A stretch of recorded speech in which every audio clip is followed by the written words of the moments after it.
Qa paragjykimesh ka dhe qa tendence ka ndërmjet qoftë individëve, po edhe organizatave shqiptare për të përcjellë gjuhën dhe kulturën shqiptare, do të jetë ky synimi i tyre, por ndërkohë, me sa dim, ka kontradita ndërmjet individëve dhe organizatave. Ka një farë cmire ose një farë konkurrence, ndërkohë që fitesa nuk është aq e lartë.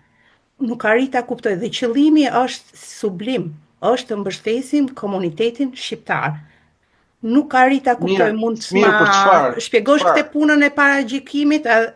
Patjetër, patjetër. Paragjykimet janë pjesë e elementit njerëzor. Kushdo njeri ka paragjykime në fusha të ndryshme për njerëz dhe për çështje të ndryshme. Në lidhje me shoqata shqiptare dhe misionin e gjuhës shqipe është një arsye historike. Shqiptarët në Itali, po edhe në Irlandë, u përballën me sfidën e organizmave demokratike. Një shoqat për natyrën juridike që ka duhet të jetë apolitike, a religione insomma edhe demokratike. Shqiptarët e 90-s, unë kam emigruar në 94, po flasim nga 90-a e mbrapa që ndryshoi Shqipëria. Nuk e kish, pa nuk u njifte bota fare, me fjalë, ne kemi qenë të mbyllur, të edhim të gjithë me fjalë, kemi njohur botën shumë pak nëpërmjet librave, programeve televizive, ato që lejoheshin. Pra, shqiptarët nuk dinë as botën dhe as demokracinë. Dhe të gjithë ato individ që krijuan shoqata, i krijuan se ishin vetëm organizëm që ty të bënde të kishe zë. Ama nuk ishin gati, ne u formuam, u trajnuam rrugës, me eksperiencë, me të gjitha.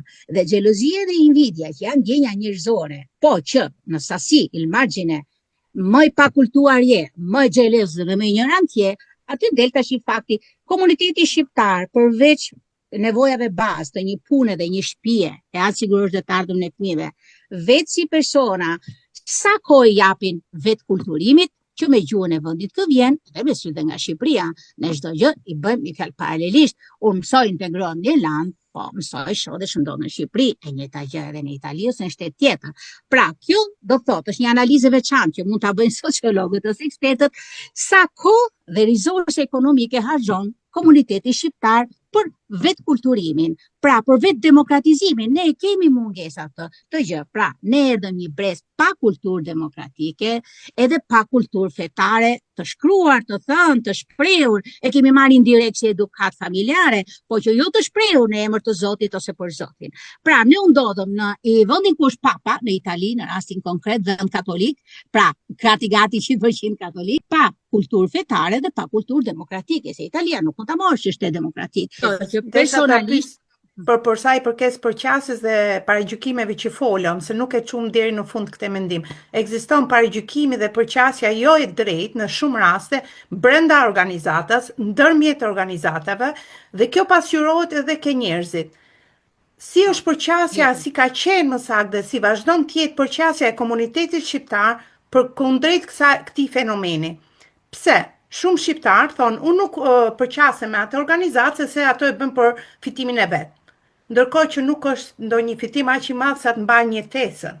Dhe shërbimin shumë raste për shqiptarët ofrohet falas, dhe gjithsesi ato nuk pranojnë të bëjnë pjesë ose të sjellin fëmijët për mësimin e gjuhës shqipe. Si ka qenë realiteti në Itali, pse ndodh ky fenomen dhe si e mendon ti dhe çfarë sugjeron si duhet jetë? Atëherë, në atë të listës së paragjykimeve nuk është vetëm fakti që e bëjnë përfitim, po është fakti që ato merren me politikë. Pra, ka shoqata që janë të lidhur me politikën. Kthehemi në origjinën e organizmit që ne na jepet mundësia të krijojmë ose të përdorim në emigracion. Organizatat, shoqatat janë të natyrës jo politike, demokratike, jo religjioze. Këto persona, nëse që nuk e kanë të qartë që në statut që ti po bën një organizat që nuk ka të bëjë me këto gjëra, pra do partiti, bëje ka mënyrë tjetër, do të bësh organizëm fetar, ka rrugë dhe organizma tjera, ke qartësia e organizmit që ti krijon. Pra, ke vetë kulturimi, për çdo gjë, unë mbajmë në Shqipëri, është teoria, pastaj është praktika. Ti duhet informohesh për atë që ke ndërmend të bësh. Dhe unë personalisht u informova, ma dha komuna, ma dha informacionin, ma dha asistencën me ekspertët e fushës së vullnetarizmit, qoftë si vullnetare individuale, qoftë si shoqat. Kur ti informohesh dhe formohesh për këtë organizëm që të jepet, ose duhet ta përqafosh se vetëm ai është, të paktën informo, trajno. Këto persona që nuk e bëjnë këtë gjë, hyn edhe në sensin e mirë të fjalës në konflikt me veten, me konsilin direktiv që është grup më i ngushtë, pa llogarit me gjithë shoqatën dhe gjithë komunitetin dhe del kulti i individit. Nuk është që të gjejnë shqiptar këtë kulti individi nga një qytet me kulti individi. Apo Sepse është e drejtë, nga është kjo është historia e jonë. shkuara. Kjo është e shkuara jonë. Pra, i del një detyrë dyfish do qytetari shqiptar në Europë, jashtë kufive të Shqipërisë, të njohë ligjin, të njohë kushtet me fjalë kulturën atij vendi, të punojnë bashkë. Unë kam punuar gjithmonë në ritëzim, qoftë me italianë, qoftë me tuaj të tjerë, që të dim çfarë mund të bëhet, të kursej sa më shumë kohë, lek edhe energji njerëzore, sepse ka shumë kontraste. Atëherë në të mirën e përgjithshme, nëna sidomos do të them dhe këtë gjë, shumë gra kanë përballuar me fjalë shumë vështirësi për hir të fëmijëve, edhe burrat, sepse ka maskilizëm shqiptarët, shumica e shqiptarëve kanë president burra me fjalë. Por është fakti që është shumë e vështirë të realizohet kjo gjë. Dhe kushdo që bën vullnetarizëm, qoftë individual, qoftë në grup, unë personalisht i them të lumt. Ama se si e bën, sa gabon, ka tjetër element demokratik. Çdo vit bëhet një bilanc misioni, pra objektivat e realizuara, dhe një bilanc ekonomik. Dhe kjo transparencë, ky bilanci i thjesht fare se shtëpi tonë e bëjmë që gjithë, dhe si person çdo vitri, gjithsesi nga ne bë bilancin e vet me fjalë. Kjo gjë bëhet edhe në organizëm, pra, bëj një bilanc, pata këto plane, këto objektiva realizova këtë. Pse su realizuan, pse u realizuan, o ke bërë më tepër, sqarohen. Edhe ekonomiku, këto aktivitete, ne kemi pas këto hyrje, këto dalje. Kemi pas vetëm dalje, i kemi mbuluar ne, dhe këtu del vetë financimi, se nuk e hyrje, nuk e në gjendje, nuk është e mundur, nuk e gati, ka një burokraci të papar të marrësh fonde nga komunat që thua, më mirë fus vetë se sa ti marr atje. Po pikërisht, është falas edhe person gjithsesi ndodhin këto keqkuptime. Keqkuptime ndodhin nga mungesa e transparencës, Rezi dhe Endri. Pra, përdesa persona nuk janë transparencë me vete, që ky organizëm ka këto detyrime dhe kjo transparencë ty të bën që ti besosh vetes, konsili direktiv, grupit të vogël, edhe gjithë komunitetit. Dhe sot me teknologji dhe në internet, unë me atë organizmin tim të vogël e vejmë çdo gjë në internet. Edhe ke kursi shqip, se transparenca krijon besim, besimi krijon konsolidim të organizmit dhe të hap rrugën për të ardhmen. Të hap rrugën për të ardhmen. Pra ti mund të krijosh kur ka transparencë. Gabojmë, jemi human, ama me transparencë do thotë që gabove ti, gabova unë, dhash një mendim, pa faleminderit ose e deti faleminderit, krijohet grupi, bëhet grupi. Transparenca, që i bën mirë kujtdo, edhe brenda familje, burr me grua, prindër me fëmijë, më transparencë ka, më unitet ka. Po tjere Zarda, çfarë mendimi ke për fenomenin e paragjykimit në rastet kur njerëzit thonë nuk i bashkohem organizatës Intercultural Network, sepse ato kanë fitimin e vet, kanë interesat e veta?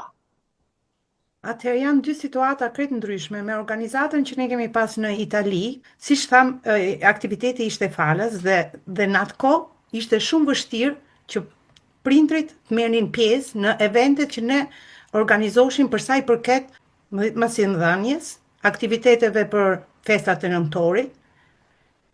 Ekzistonte ky fenomen. Tani gjërat kanë ndryshuar. Njerëzit janë më aktiv, njerëzit e kuptojnë rëndësinë e organizatës, radhë parë për lidhje me individ të ndryshëm, se mund t'i hapi një mundësi pune, marrin eksperiencë, janë të ndërgjegjësuar. Nëse flasim për Intercultural Network, është një platformë që ka lindur për mbështetjen e personave profesional, t'i japim informacione profesionale dhe një mënyrë nga kjo që po bëjmë është ky Open Podium, i organizuar nga ne.